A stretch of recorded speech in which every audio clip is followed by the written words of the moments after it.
कहा जाता है कि माँ की ममता से बढ़कर इस दुनिया में कुछ भी नहीं है।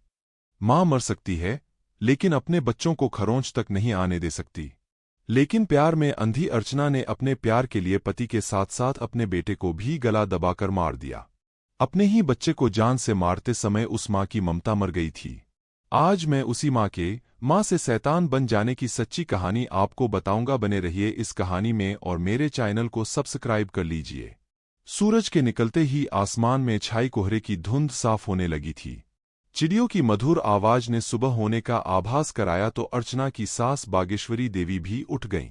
उनकी बड़ी बहू पहले ही उठकर फ्रेश हो गई थी, लेकिन पहली मंजिल पर रहने वाला उनका छोटा बेटा, बहू और पोता अभी तक नहीं उठे थे। धीरे धीरे चाय नाश्ते का भी समय हो गया था, इसके बावजूद वे लोग पहली मंजिल से नीचे नहीं आए। एक बार तो बागेश्वरी देवी को लगा कि शायद ठंड होने की वजह से वे उठ न पाए होंगे, लेकिन इतनी देर तक न कभी उनका बेटा ओम प्रकाश सोता था और न उनका पोता शिवा, इसलिए वह परेशान होने लगी।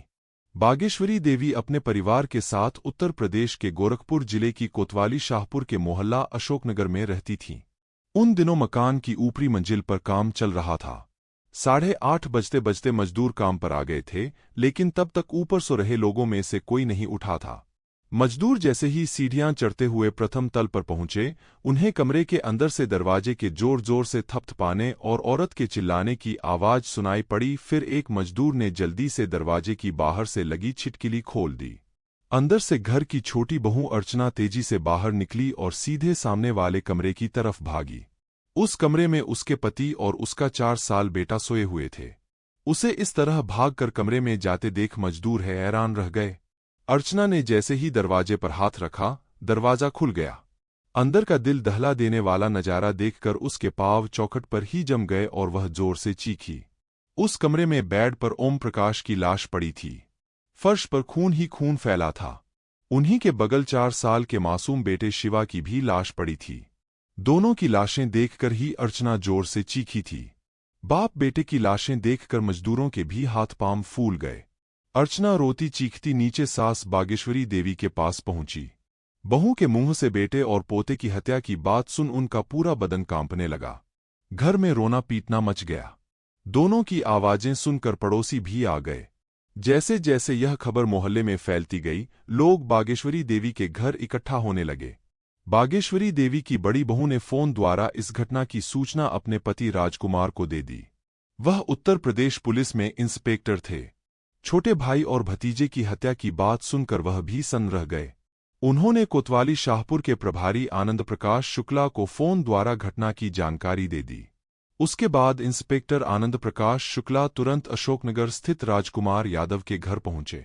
ओम प्रकाश यादव के ससुर दीपचंद यादव राज्य के मुख्यमंत्री अखिलेश यादव के पीएसओ थे। उन्हें जब घटना की जानकारी मिली तो उन्होंने गोरखपुर रेंज के आईजी को फोन किया। इसके बाद आईजीपीसी मीना, क्राइम ब्रांच, एसटीएफ की टीम, डॉग स्क्वाड और फोरेंसिक टीम वहां पहुंच गईं। थोड़ी ही देर में अशोकनगर पुलिस छावनी में तब्दील हो गया। पुलिस ने बड़ी बारीकी से घटनास्थल की जांच की। जिस कमरे में दोनों लाशें पड़ी थीं, वहीं बेड के पास खून से सना एक हथौड़ा और एक कूदने वाली रस्सी पड़ी थी। लाशें देखकर ही लग रहा था कि हत्यारे ने हथौड़े से ओम प्रकाश की हत्या की थी, जबकि उनके बेटे का रस्सी से गला घोंटा था। पुलिस ने दोनों सामानों को कब्जे में ले लिया। सभी को यह बात परेशान कर रही थी कि आखिर बच्चे की हत्या क्यों की गई। फिर पुलिस की नज़र जब कमरे के दरवाजे की छीटकिली पर पड़ी तो दरवाजे पर छीटकिली तोड़ने जैसा कोई निशान नहीं था। देखकर लग रहा था कि किसी ने छीटकिली के पेंच खोलकर उसे फर्श पर रख दिया था। जबकि पूछताछ में अर्चना ने बताया था कि उसके पति अंदर से छीटकिली बंद करके सोए थे। उसने यह भी कहा था कि लूटपाट का विरोध करने पर लुटेरों ने हथौड़े से उसके पति की हत्या की होगी। उसी समय शायद बच्चा जग गया होगा, तब पहचाने जाने के डर से उन्होंने बच्चे को भी मार दिया होगा। लूटपाट के दौरान खटपट की आवाज सुनकर कोई आ न जाए, इसलिए बदमाशों ने उसके कमरे की छीटकिली बाहर से बंद कर दी थी। लेकिन अर्चना का बयान पुलिस को कुछ अजीब लग रहा था। थोड़ी ही देर में बागेश्वरी देवी के बड़े बेटे इंस्पेक्टर राजकुमार भी आ गए। वह उस कमरे में गए जहां दोनों लाशें पड़ी थीं।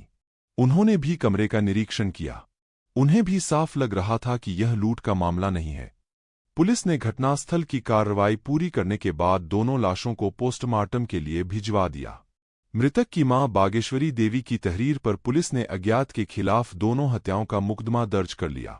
यह मामला एक तो विभागीय था और बात मुख्यमंत्री तक पहुंच चुकी थी, इसलिए उसी दिन शाम को आईजीपीसी मीना क्राइम ब्रांच मानिकचंद और सीओ कैंट कमल किशोर को बुलाकर विचार विमर्श करने के साथ इस केस का जल्द से जल्द खुलासा करने के निर्देश दिए। एसएसपी लव कुमार के निर्देश पर थाना प्रभारी आनंद प्रकाश शुक्ला ने सबसे पहले मृतक ओम प्रकाश और उनकी पत्नी अर्चना के मोबाइल नंबरों की कॉल डिटेल्स निकलवाई। ओम प्रकाश की कॉल डिटेल्स से तो कुछ खास नहीं मिला, लेकिन अर्चना की कॉल डिटेल्स चौंकाने वाली थी। रात 12:30 से 1:30 बजे के बीच उसने एक नंबर पर कई बार फोन किए थे। जांच में पता चला कि वह नंबर फिरोजाबाद जिले के स्वामीनगर के रहने वाले अजय कुमार यादव का था और उसके फोन की लोकेशन दोपहर के बाद से लेकर उस समय तक गोरखपुर की थी। और इसके पहले भी उस नंबर पर अर्चना की दिन में कई बार बातें होती रही थीं। अब सारा माजरा पुलिस की समझ में आ गया। अर्चना शक के दायरे में आ गई, लेकिन पुलिस ने इस बात का एहसास किसी को नहीं होने दिया। अजय कुमार गोरखपुर में ही था, लेकिन पुलिस के पास उसका कोई फोटो नहीं था जिससे उसे पहचाना जा सके। अजय कुमार के फोटो के लिए पुलिस ने सोशल साइट फेसबुक खंगाली तो उसमें उसका फोटो मिल गया, लेकिन फेसबुक पर पड़े उसका फोटो देखकर एक बार पुलिस को झटका सा लगा, क्योंकि एक फोटो में वह समाजवादी पार्टी के सुप्रीमो मुलायम सिंह यादव के साथ बैठक में था तो दूसरे फोटो में मुख्यमंत्री अखिलेश यादव से हाथ मिला रहा था। उन्होंने यह बात एसएसपी लव कुमार को बताई तो उन्होंने कहा कि स्थितियों से साफ लगता है कि इन हत्याओं में उसी का हाथ है, इसलिए उसे तुरंत गिरफ्तार करो। देर होने पर वह हाथ से निकल सकता है। मोबाइल की लोकेशन से पुलिस को पता चल गया था कि अजय कुमार बस अड्डे पर है। पुलिस को फोटो भी मिल गया था, इसलिए 22 जनवरी की सुबह पुलिस ने बस अड्डे को घेर लिया। बस अड्डे पर भारी मात्रा में पुलिस को देखकर अजय ने भागने की कोशिश, लेकिन वह भाग नहीं सका। पुलिस उसे पकड़कर सीधे शाहपुर कोतवाली ले आई। अजय कुमार के पकड़े जाने की सूचना मिलते ही एसएसपी लव कुमार और एसपी सिटी हेमंत कुटियार थाने आ गए। अजय ने खुद को समाजवादी पार्टी का नेता बताते हुए बिना वजह थाने लाए जाने पर रौब तो खूब झाड़ा, लेकिन जब उसके सामने कॉल डिटेल्स रखी गई तो उसकी सारी हेकड़ी निकल गई। फिर उसने रुआंसी आवाज में हाथ जोड़कर पुलिस अधिकारियों के सामने गिड़गिड़ाते हुए कहा, सर, मुझसे बहुत बड़ी गलती हो गई। अर्चना की बातों में आकर मुझसे यह अपराध हो गया। उसी ने मुझ पर पति और बच्चे को रास्ते से हटाने का दबाव डाला था। इसके बाद अजय ने ओम प्रकाश और उनके 4 साल के मासूम बेटे की हत्या की पूरी कहानी सुना दी। अजय ने स्वीकार कर लिया कि इन हत्याओं में अर्चना का भी हाथ था। इसलिए पुलिस अर्चना को गिरफ्तार करने के लिए अजय को साथ लेकर अशोकनगर कॉलोनी पहुंच गई। उस समय इंस्पेक्टर राजकुमार के घर परिवार वाले तो थे ही, अर्चना के पिता दीपचंद भी मौजूद थे। पुलिस अधिकारी पूछताछ के बहाने उसे वहां ले आए जहां अजय कुमार खड़ा था। उसे पुलिस हिरासत में देखकर अर्चना का चेहरा सफेद पड़ गया। अजय को देखकर अर्चना समझ गई कि उसका खेल खत्म हो गया है। अब उसके सामने अपना अपराध स्वीकार करने के अलावा कोई दूसरा उपाय नहीं है। इससे पहले कि उससे पुलिस कुछ पूछती, उसने खुद ही कह दिया, हाँ, मैंने ही अजय के साथ मिलकर पति और बेटे की हत्या की है। मुझे इसका कोई मलाल भी नहीं है। अर्चना के मुंह से निकले इन शब्दों को सुनकर वहां खड़े लोग दंग रह गए। बेटी की करतूत पर दीपचंद तो गश खाकर गिर पड़े और बेहोश हो गए। पुलिस ने अर्चना को भी गिरफ्तार कर लिया। इसके बाद एसएसपी लव कुमार ने पुलिस लाइंस में प्रेसवार्ता आयोजित कर अर्चना और अजय कुमार को पत्रकारों के सामने पेश किया तो दोनों ने अपना अपराध स्वीकार करते हुए ओम प्रकाश और उनके 4 साल के बेटे की हत्या के पीछे की पूरी कहानी सुना दी। इस दोहरे हत्याकांड की जो कहानी सामने आई, वह कहानी सुनने से पहले अगर आपने वीडियो को यहां तक देखा है तो एक लाइक कर दीजिए। आपके एक लाइक से मुझे बहुत मोटिवेशन मिलेगा, जिससे मैं आपके लिए और भी वीडियो बना पाऊंगा। चलिए बढ़ते हैं आगे की कहानी में। उत्तर प्रदेश के जिला गाजीपुर के थाना जमनिया के खलीलचक ढरनी के रहने वाले भोलानाथ यादव का 5 लोगों का छोटा सा परिवार था। उन 5 लोगों में 2 तो वह पति पत्नी थे, बाकी 2 बेटे राजकुमार ओम प्रकाश और एक बेटी प्रमिला थी। भोलानाथ साधन संपन्न किसान थे, इसलिए अपने बच्चों को बेहतर शिक्षा दिलाई। पढ़ लिख कर बड़ा बेटा राजकुमार यादव उत्तर प्रदेश पुलिस में सब इंस्पेक्टर हो गया तो दूसरा बेटा ओम प्रकाश यादव नेत्र परीक्षक। पिता की मौत के बाद राजकुमार ने पूरे परिवार को अपने साथ रख लिया था। उनकी पोस्टिंग गोरखपुर हुई तो वहां किराए पर रहते हुए उन्होंने कोतवाली शाहपुर के अंतर्गत बशारतपुर की पौष कॉलोनी अशोकनगर में जमीन खरीदकर अपना मकान बनवा लिया। राजकुमार की शादी हो चुकी थी। ओम प्रकाश ने नेत्र परीक्षक का डिप्लोमा कर लिया तो उनकी भी शादी सिंगापुर में हो गई। शादी के बाद ओम प्रकाश पत्नी को सिंगापुर से गोरखपुर ले आए, लेकिन पत्नी को गोरखपुर में अच्छा नहीं लगा तो 6 महीने बाद ही वह सिंगापुर लौट गई। उसने ओम प्रकाश को भी वहां आने को कहा, लेकिन ओम प्रकाश घर परिवार छोड़कर जाना नहीं चाहते थे, इसलिए मना कर दिया। दोनों ही अपनी अपनी जिद पर अड़े थे। इसी जिद ने उनके बीच तलाक करा दिया। इसके बाद सन 2009 में 34 साल के ओम प्रकाश की दूसरी शादी लखनऊ के रहने वाले पीएसी के कंपनी कमांडर दीपचंद यादव की बड़ी बेटी अर्चना से हो गई। उस समय अर्चना 19 साल की थी। उनकी 2 बेटियों में अर्चना बड़ी थी। वह पढ़ी लिखी और खूबसूरत तो थी ही, साथ ही अकेले घूमना, दोस्ती करना और महंगे मोबाइल फोन रखना उसे अच्छा लगता था। यह प्रवृत्ति उसकी शादी के बाद भी बनी रही। खूबसूरत अर्चना को पाकर ओम प्रकाश खुश थे। करीब साल भर बाद उनके घर बेटा पैदा हुआ तो पति पत्नी ने प्यार से उसका नाम नितिन रखा। घर में सभी उसे प्यार से शिवा कहते थे। इस तरह ओम प्रकाश का घर खुशियों से भर गया। ओम प्रकाश जिस मकान में परिवार के साथ रहते थे वह उनके बड़े भाई राजकुमार यादव का था। वह भी भाई की तरह अपनी मेहनत की कमाई से एक घर बनाना चाहते थे जिसे वह अपना कह सकें। अपने सपनों का महल खड़ा करने के लिए उन्होंने जी तोड़ मेहनत की। आखिर उनकी मेहनत सफल हुई और उन्होंने थाना गुलरिहा के मोगलहा में जमीन खरीदकर सुंदर सा अपना घर बनवा लिया। उनके बेटे नितिन उर्फ शिवा का जन्मदिन था। उसी दिन वह अपने नए मकान में जाने की तैयारी कर रहे थे, लेकिन उनका यह सपना सपना ही रह गया, क्योंकि अर्चना और ओम प्रकाश के जो 5 साल हंसी खुशी से बीते थे, पिछले साल से उनकी खुशियों में अचानक ग्रहण लग गया था। ओम प्रकाश की बशारतपुर के एक कॉम्प्लेक्स में ऑप्टिकल्स की दुकान थी। उनके दुकान पर चले जाने के बाद अर्चना घर में खाली रहती थी।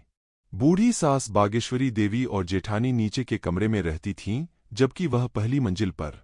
खाली समय में वह टीवी देखकर समय बिताती थी या फिर मोबाइल पर सोशल साइट फेसबुक पर दोस्तों के साथ चैटिंग करती थी। किसी दिन फेसबुक के एडेड फ्रेंड लिस्ट में प्रदेश के मुख्यमंत्री अखिलेश यादव से हाथ मिलाते हुए सपा सुप्रीमो मुलायम सिंह यादव के साथ बैठे अजय कुमार यादव पर उसकी नजर पड़ी तो वह उससे काफी प्रभावित हुई। उसने अजय की प्रोफाइल खोल कर देखी तो उसमें उसका पता गांव स्वामीनगर, थाना शिकोहाबाद, जिला फिरोजाबाद दिया था। उसका अजय की राजनीतिक पहुंच देखकर उसने उसे फ्रेंड रिक्वेस्ट भेज दी तो अजय रिक्वेस्ट स्वीकार कर लिया। उसके बाद उनके बीच चैटिंग शुरू हो गई। जल्दी ही दोनों गहरे दोस्त बन गए। अर्चना ने अपने फेसबुक के मुख्य पेज पर अपनी शादी से पहले की आकर्षक फोटो लगा रखी थी। अजय कुमार यादव फिरोजाबाद के थाना शिकोहाबाद के गांव स्वामीनगर का रहने वाला था। 2 भाइयों में वही बड़ा था। उसके घर की माली हालत बहुत अच्छी नहीं थी। गांव में उसके पिता श्याम बहादुर यादव की किराने की दुकान थी। पिता के न रहने पर अजय भी दुकान पर बैठता था। उसकी शादी भी हो चुकी थी। पत्नी काफी खर्चीली थी, जबकि उसके खर्च पूरे करने का अजय के पास कोई साधन नहीं था, इसलिए जल्दी ही दोनों में तलाक हो गया था। पत्नी के चले जाने के बाद अजय अकेला हो गया था। उसके बाद वह समाजवादी पार्टी से जुड़ गया और मेहनत की बदौलत जल्दी ही सभा में जिला स्तर का पद पा लिया। फिर तो उसका बड़े नेताओं के बीच उठना बैठना होने लगा।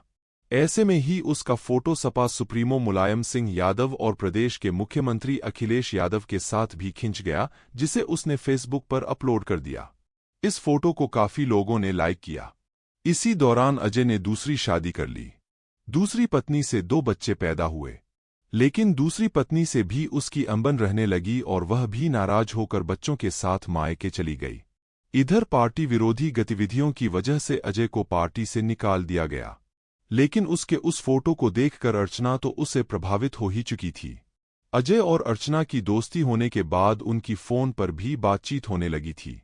जल्दी ही उनकी दोस्ती ने प्यार का रूप ले लिया। दोनों ही एक दूसरे को दिलोजान से चाहने लगे। इसी का नतीजा था कि अर्चना ने अजय को अपने मायके लखनऊ में मिलने के लिए बुला लिया। उसने उसे मायके में इसलिए बुलाया था ताकि मिलने में कोई बाधा उत्पन्न न हो। वहां मां के अलावा घर में कोई और नहीं रहता था। पापा दिन में ड्यूटी पर चले जाते थे। छोटी बहन वंदना की शादी ही हो चुकी थी। वह अपनी ससुराल में रहती थी। पति से बहाना करके अर्चना बेटे को लेकर मायके आ गई। अजय भी उसके दिए पते पर लखनऊ पहुंच गया। अर्चना ने मां से अजय का परिचय पुराने दोस्त के रूप में कराया। इसके बाद दोनों एकांत में मिले तो खुद को रोक नहीं पाए और वासना के प्रवाह में ऐसे बहे की मर्यादा भंग कर बैठे। अजय अर्चना से मिलकर फिरोजाबाद लौट गया तो अगले दिन अर्चना भी लखनऊ से गोरखपुर आ गई। इसके बाद उसने ओम प्रकाश को महत्व देना बंद कर दिया। वह हर घड़ी मोबाइल से ही चिपकी रहती। उसकी यह आदत न पति को अच्छी लग रही थी और न ही सास को। जब भी कोई उससे कुछ पूछता वह कोई बहाना बना देती। धीरे धीरे ओम प्रकाश को उस पर शक होने लगा। इस बीच अजय अर्चना से मिलने उसके ससुराल भी आने लगा था। सास बागेश्वरी देवी ने इस नए चेहरे को देखा तो पूछ बैठीं कि यह कौन है। तब उसने खुद को अर्चना का दूर का रिश्तेदार बता दिया था। वह अर्चना के सभी रिश्तेदारों को जानती थी। इतने दिनों बाद यह नया रिश्तेदार कौन आ गया, यह बात बागेश्वरी देवी के गले नहीं उतरी तो उन्होंने ओम प्रकाश से बात की। ओम प्रकाश ने जब अर्चना से अजय के बारे में पूछा तो अपनी गलती मानने के बजाय वह पति से लड़ने पर आमादा हो गई। बस उसी दिन के बाद उनके रिश्ते में जो दरार पड़ी वह धीरे धीरे बढ़ती ही गई। पति पत्नी के बीच इतनी दूरियां बढ़ गईं कि लगभग रोज ही घर में महाभारत होने लगा और दोनों अलग अलग कमरों में सोने लगे। ओम प्रकाश नितिन को लेकर सोता था जबकि अर्चना दूसरे कमरे में अकेली सोती थी। एक तरह से अब अर्चना के लिए पति उसके प्रेम में रोड़ा बन रहा था। रोज रोज के झगड़े से वह ऊब चुकी थी। इसी का नतीजा था कि उसने पति को रास्ते से हटाने के लिए अजय से बात की। अजय उसके लिए कुछ भी करने को तैयार था, इसलिए वह उसका साथ देने के लिए राजी हो गया। पड़ोस में रवि राय के यहाँ सालगिरह का कार्यक्रम था जिसमें ओम प्रकाश को भी सपरिवार जाना था। यही दिन अर्चना को पति को रास्ते से हटाने के लिए उचित लगा। उसने अजय को फोन करके 20 जनवरी को गोरखपुर बुला लिया। 3 बजे दोपहर अजय गोरखपुर पहुंच गया। उस समय मकान में काम चल रहा था, इसलिए बागेश्वरी देवी ऊपर थीं। अर्चना ने पीछे की सीढ़ियों से अजय को अपने कमरे में लाकर छिपा दिया। देर शाम ओम प्रकाश लौटे तो पत्नी से पार्टी में चलने को कहा। उस समय सिर दर्द का बहाना बनाकर अर्चना ने पार्टी में जाने से मना कर दिया। ओम प्रकाश भी जाने की जिद नहीं की। बेटे को तैयार किया और खुद भी तैयार होकर चले गए। पति के जाने के बाद अर्चना ने अजय को बाहर निकाला और उसे खिलाया पिलाया। ओम प्रकाश के लौटने का समय हुआ तो उसे फिर छिपा दिया। रात करीब 11 बजे ओम प्रकाश बेटे के साथ पार्टी से लौटे और बेटे के साथ अपने कमरे में सो गए। सोते समय उन्होंने दरवाजे की छीटकिली अंदर से बंद नहीं की। मजदूरों के जाने के बाद उनके औजारों से हथौड़ा निकाल कर अर्चना ने अपने कमरे में पहले ही रख लिया था। बच्चों की कूदने वाली रस्सी भी उसने रख ली थी। अपनी इस योजना को वह किसी भी तरह से विफल नहीं होने देना चाहती थी। सबके सो जाने के बाद अर्चना रात 1 बजे के करीब दबे पांव अपने कमरे से निकली और पति के कमरे में गई। देखा कि बाप बेटे गहरी नींद में सो रहे हैं तो वापस आई और अजय को हथौड़ा और रस्सी थमाकर एक बार फिर पति के कमरे में आ गई। अर्चना ने उसे पति पर वार करने के लिए इशारा किया तो अजय ने हथौड़े से ओम प्रकाश के सिर पर पूरी ताकत से वार कर दिया। भरपूर वार से ओम प्रकाश भले ही चीख नहीं पाया, लेकिन शरीर ने तो हरकत की ही, जिससे नितिन जग गया। पापा को मारते देख वह चिल्लाने लगा। अर्चना डर गई। दूसरी ओर संगमरमर के फर्श पर खून देखकर अजय भी कांप उठा। अर्चना ने अजय से बच्चे को खत्म करने को कहा तो अजय की हिम्मत जवाब दे गई। उसने मना किया तो भेद खुलने के डर से अर्चना कांप उठी। तब उसने खुद ही बेटे का गला पकड़ लिया। उस समय मां की वह ममता भी नहीं जागी, जिसके बारे में कहा जाता है कि मां की ममता से बढ़कर इस दुनिया में कुछ भी नहीं है। मां मर सकती है, लेकिन अपने बच्चों को खरोंच तक नहीं आने दे सकती। लेकिन वासना में अंधी अर्चना ने बेटे को गला दबाकर मार दिया। उसके बाद पुलिस और घर वालों को गुमराह करने के लिए अर्चना ने घर का सामान बिखेर दिया, साथ ही छीटकिली खोलकर फर्श पर रख दी ताकि सभी को यही लगे कि लूट की नीयत से छीटकिली तोड़कर अंदर आए लुटेरों ने ओम प्रकाश और नितिन की हत्या कर दी है। इसके बाद दोनों ने बाथरूम में जाकर खून की बाकी की जिंदगी जेल की सलाखों के पीछे बीतेगी। लेकिन अर्चना को अभी भी अपने किए का दुख नहीं है। दोस्तों, ऐसे और भी रियल स्टोरी जानने के लिए हमारे वीडियो को लाइक और चैनल को सब्सक्राइब कर लीजिए। हम मिलते हैं आपसे नेक्स्ट वीडियो में। जब तक सेफ रहिए, सतर्क रहिए। जय हिंद।